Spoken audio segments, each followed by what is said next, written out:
Hello guys, இன்றைக்கி வந்து March 5ஆம் தேதிக்கான கரண்ட் அஃபேர்ஸ் தான் இதில் பார்க்க போகிறோம். ஓகேவா? ஸோ ஃபஸ்ட்டு பார்க்க போகிறது என்னென்னு பார்த்தீங்கன்னா ஜன் விஸ்வாஸ் ஆக்ட். ஸோ இந்த ஆக்ட் அப்படிங்கிறது எப்போ கொண்டு வரப்பட்டிருக்கும்னா 2023. ஸோ நேற்று நடந்த ஒரு மீட்டிங்கில் நம்ம பிரதமர் வந்து இந்த ஆக்டை பற்றி சொல்லியிருக்காங்க, ஜன் விஸ்வாஸ் ஆக்ட் அப்படிங்கிறது. அதனால இது என்ன அப்படிங்கிறத தெரிஞ்சு வச்சுக்கோங்க. ஸோ கொண்டு வந்தது 2023. ஸோ இந்த ஆக்ட் என்ன சொல்லுது அப்படின்னு பார்த்தீங்கன்னா வாழ்க்கை வசதி மற்றும் வணிகம் செய்வதை எளிதாக்குறது. ஸோ வணிகம் செய்கிறதுக்கு ஏதாவது தடைகள் எல்லாம் இருந்துச்சு அப்படின்னா அதை நீக்கி கொடுக்கறது தான்.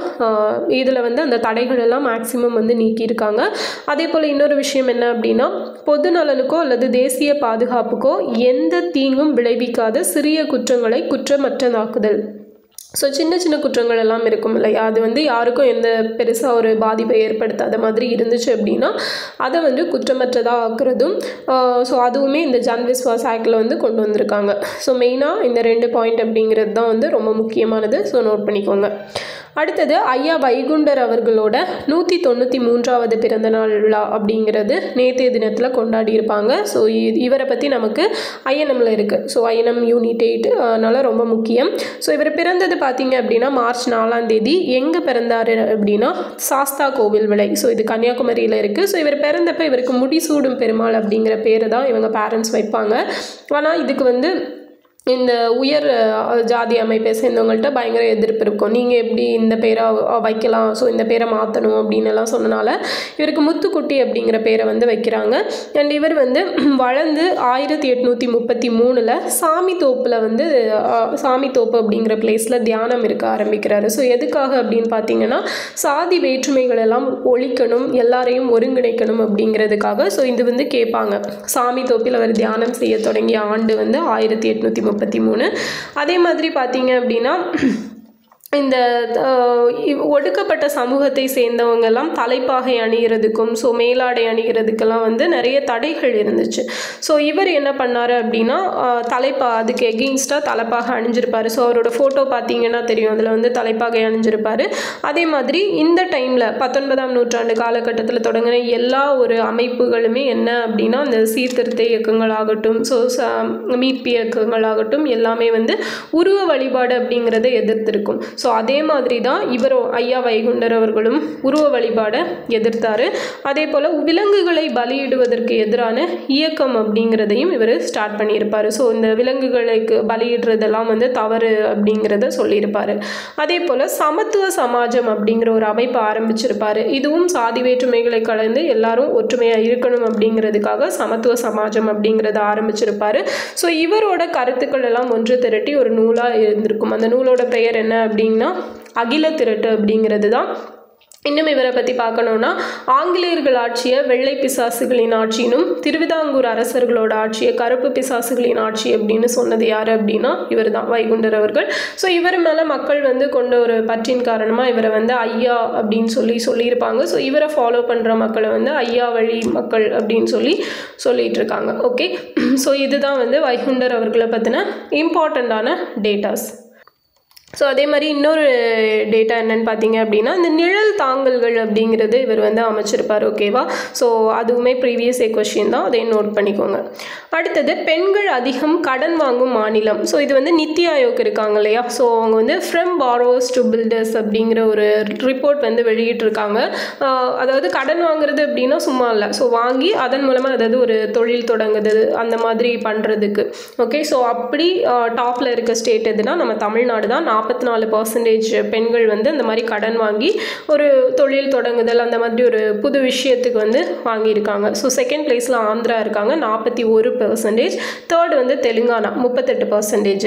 அதே போல் பார்த்தீங்க அப்படின்னா தொழிற்சாலைகளில் பெண்கள் அதிகமாக வேலை செய்கிற மாநிலம் எது அப்படின்னா தமிழ்நாடு தான். எவ்வளோனா 42%. ஓகே, ஸோ அதே போல் Tamil Nadu state policy for women பெண்களுக்கான ஒரு மாநில கொள்கை அப்படிங்கிறது எப்போ வெளியிடப்பட்டிருக்கும்னா 2024 வெளியிட்டிருப்பாங்க.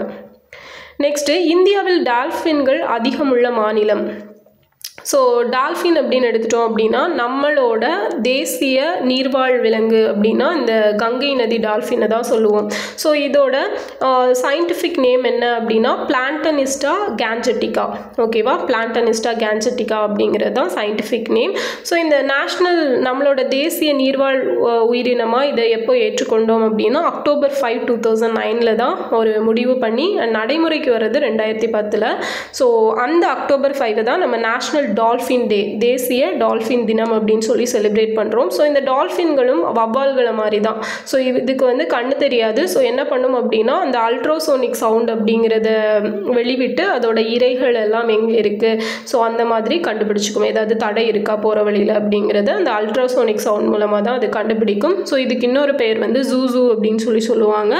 ப்ராஜெக்ட் டால்ஃபின் அப்படிங்கிறத நம்ம நரேந்திர மோடி அவர்கள் August 15, 2020 சுதந்திர தின விழாவில் சொல்லியிருப்பாங்க, இப்படி இந்த டால்ஃபின்ஸை பாதுகாப்புறதுக்காக. ஸோ இது எப்போ ஸ்டார்ட் பண்ணியிருப்பாங்க அப்படின்னா 2021 ஸ்டார்ட் பண்ணியிருப்பாங்க. ஸோ இந்தியாவில் இப்போ டால்ஃபின் கணக்கெடுப்பு அப்படிங்கிறது நடத்தப்பட்டிருக்கு. ஸோ எவ்வளவு டால்ஃபின்கள் மொத்தமாக இந்தியாவில் இருக்குது அப்படின்னா 6327 டால்ஃபின்ஸ் இருக்குது. இதில் அதிகமாக காணப்படுறது உத்தரப்பிரதேஷில் தான். எவ்வளோனா 2397. செகண்ட் பிளேஸில் வந்து பீகார் இருக்காங்க.